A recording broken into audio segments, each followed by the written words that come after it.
का राष्ट्रीय नेतृत्व अपने गुनाहों को छुपाने के लिए, अपने कुकृत्यों पर पर्दा डालने के लिए कांग्रेस पार्टी के कार्यकर्ताओं से धरने प्रदर्शन आयोजित करके आम जनता को परेशानी खड़ी कर रहे हैं, जबकि सच्चाई देश की जनता जानती है कि किस प्रकार इस मामले में गांधी परिवार ने भ्रष्टाचार किया है और उस भ्रष्टाचार की जांच जो है वो एनफोर्समेंट डायरेक्टोरेट के माध्यम से हो रही है।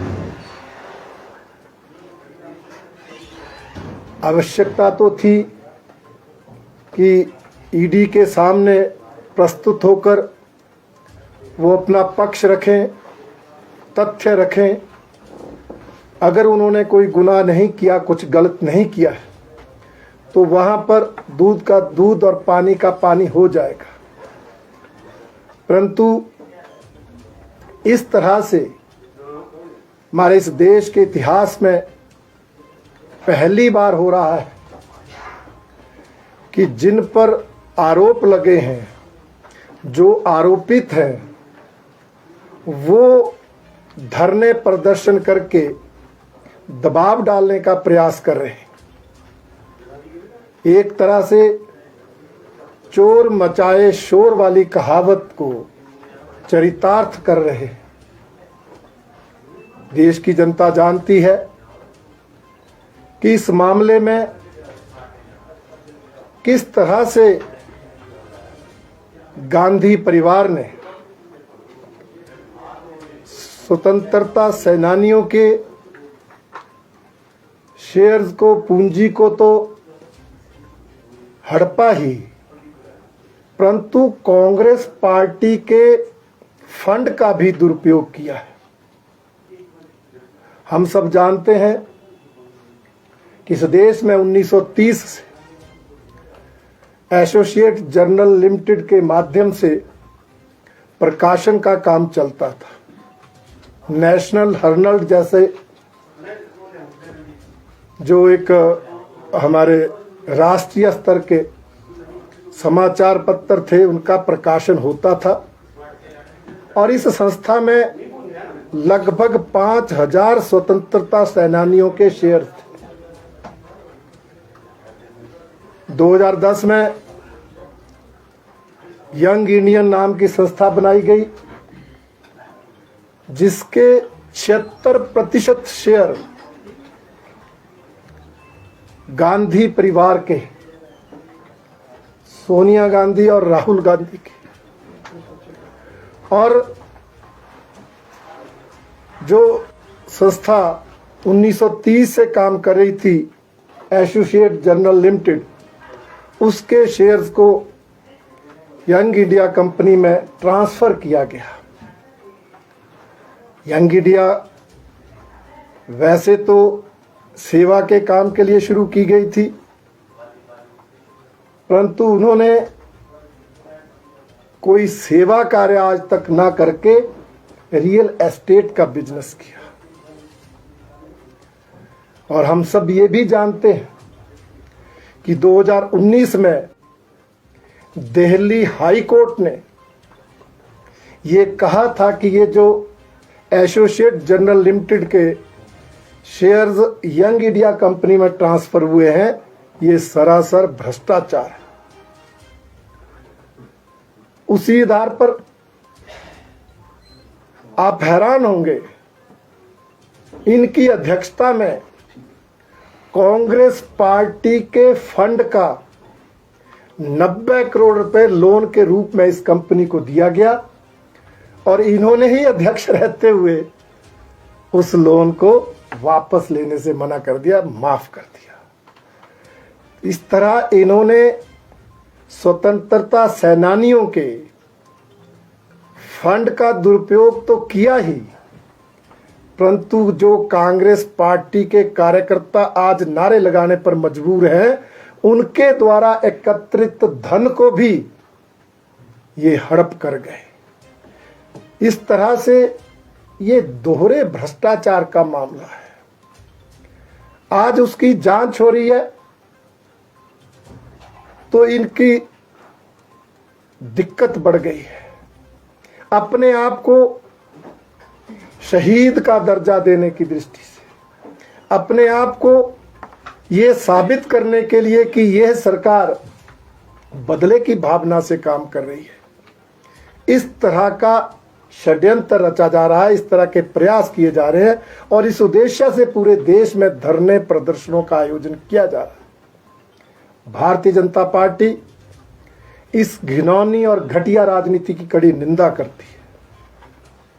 हमारा मानना है कि जब जांच हो रही है तो जांच को फेस करना चाहिए, तथ्य वहां रखने चाहिए, अगर निर्दोष है तो वहां से निर्दोषता को साबित करना चाहिए। इस तरह धरने प्रदर्शन करके वो कार्यकर्ताओं के मन में तो संशय पैदा कर सकते हैं, परंतु देश की जनता जो इन तथ्यों को जानती है उसको गुमराह नहीं कर सकते।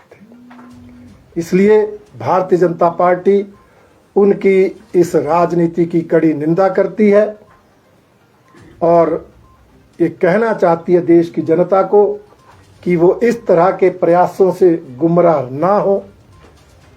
ये गांधी परिवार जिसने इस देश को लूटा है उसको इस तरह धरने प्रदर्शन करके बचाने का प्रयास ना किया जाए और एनफोर्समेंट डायरेक्टरेट जैसी संस्थाओं पर दबाव ना डाला जाए। इससे जहां चोर मचाए शोर वाली कहावत चरितार्थ हो रही है, वहीं ये भी लग रहा है कि उल्टा चोर कोतवाल को डांटे।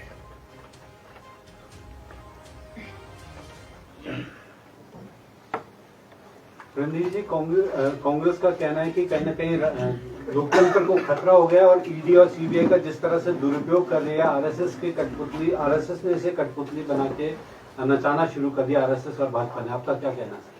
कांग्रेस पार्टी के नेताओं के आरोप निराधार हैं। भारतीय जनता पार्टी की सरकारों के समय ना तो सीबीआई का दुरुपयोग हुआ है, ना एनफोर्समेंट डायरेक्टोरेट का दुरुपयोग हुआ है।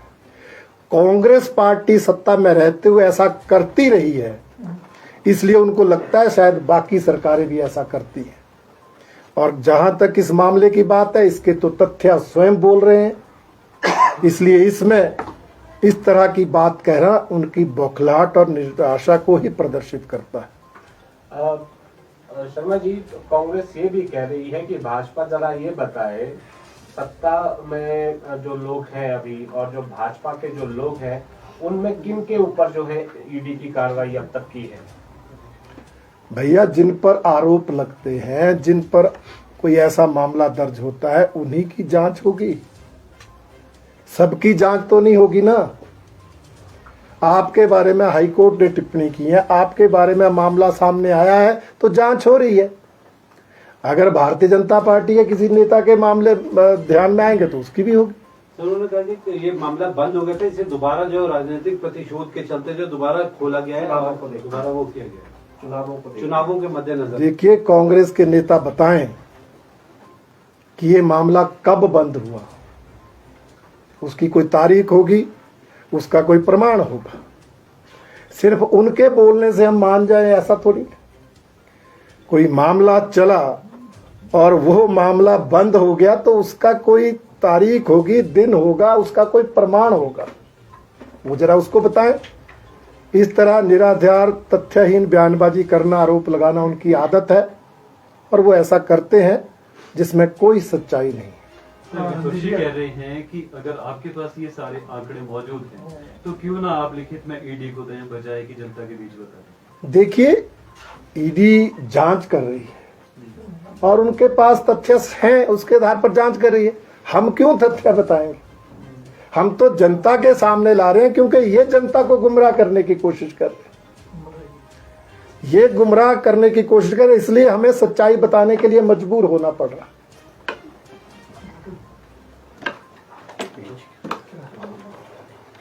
सर इसके अलावा अग्निपथ आपकी मर्जी है, यदि पूछ लेते तो। सर प्राइम मिनिस्टर एक बार फिर हिमाचल आए हैं, धर्मशाला में उनका रोड शो भी हुआ है, कितना सिग्निफिकेंट है, कितना इम्पोर्टेंट है, क्या इज इट अगेन वही जो कैंपेन इलेक्शन का उसका पार्ट है ये जो रोड शो है? नहीं, देखिए आदरणीय प्रधानमंत्री जी हिमाचल प्रदेश और धर्मशाला आए हैं, और आप सब जानते हैं वहाँ पर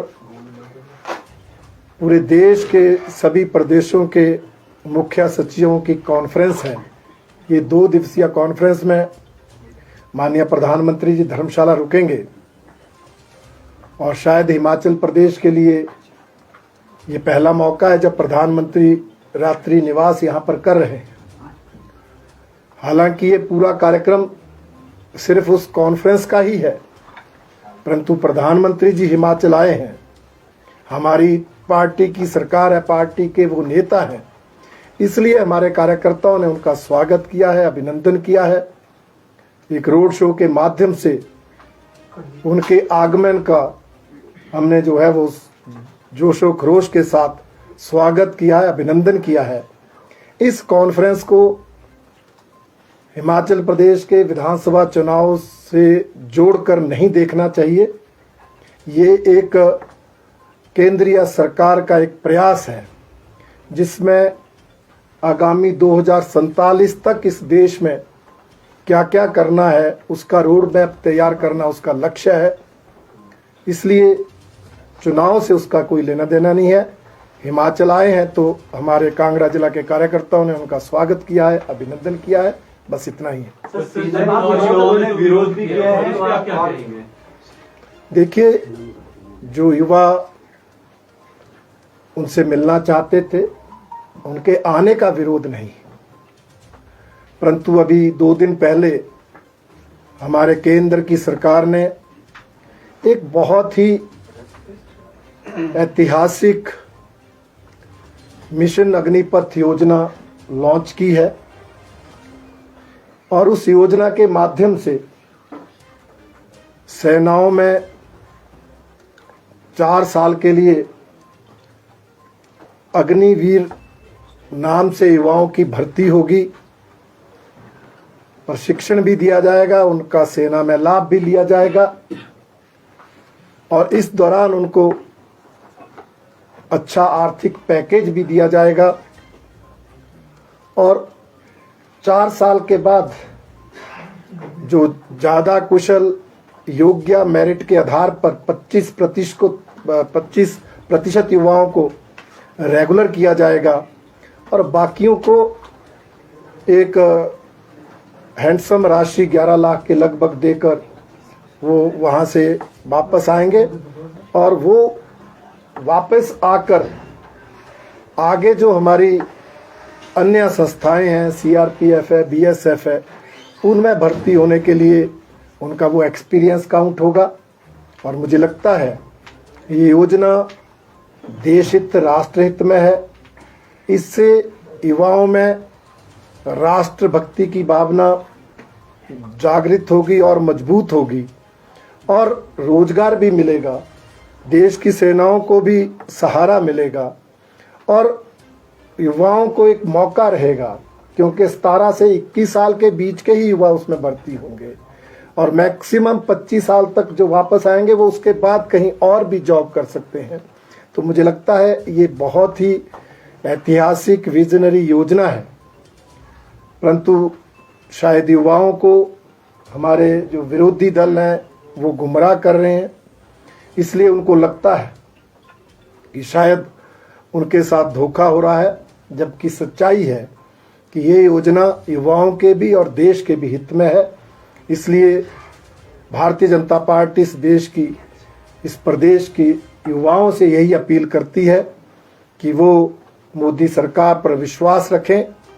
जो भी योजना हमारी सरकार लाती है उसमें राष्ट्रहित, देश हित सर्वोपरि होता है, और युवाओं का हित इस योजना में निहित है, इसलिए उन्हें गुमराह होने की आवश्यकता नहीं। सर, इसमें ये भी कहा जा रहा है कि नेता एक बार जो है सांसद बन जाता है, विधायक बन जाता है 5 साल के लिए, वो भी देश सेवा करता है, उसको पेंशन लग जाएगी, लेकिन जो 4 साल सेना में रहेगा, वो बॉर्डर पर लड़ेगा, उसे पेंशन नहीं है।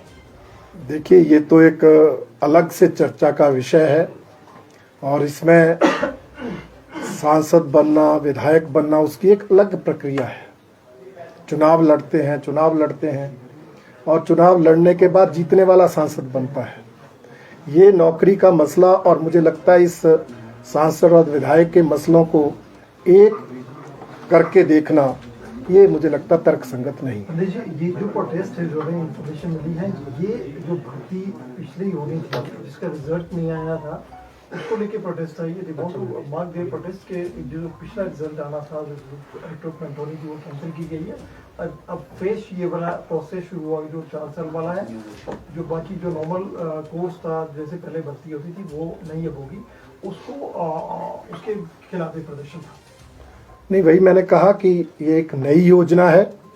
अब इस योजना के माध्यम से भी 25% युवा तो रेगुलर होंगे ही, ज़्यादा को मौका मिलेगा।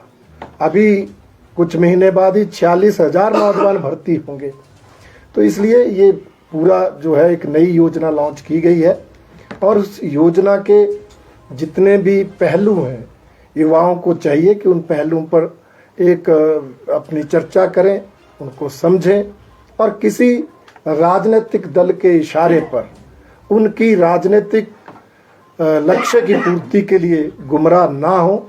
ये योजना राष्ट्रीय नेतृत्व अपने गुनाहों को छुपाने के लिए, अपने कुकृत्यों पर पर्दा डालने के लिए कांग्रेस पार्टी के कार्यकर्ताओं से धरने प्रदर्शन आयोजित करके आम जनता को परेशानी खड़ी कर रहे हैं, जबकि सच्चाई देश की जनता जानती है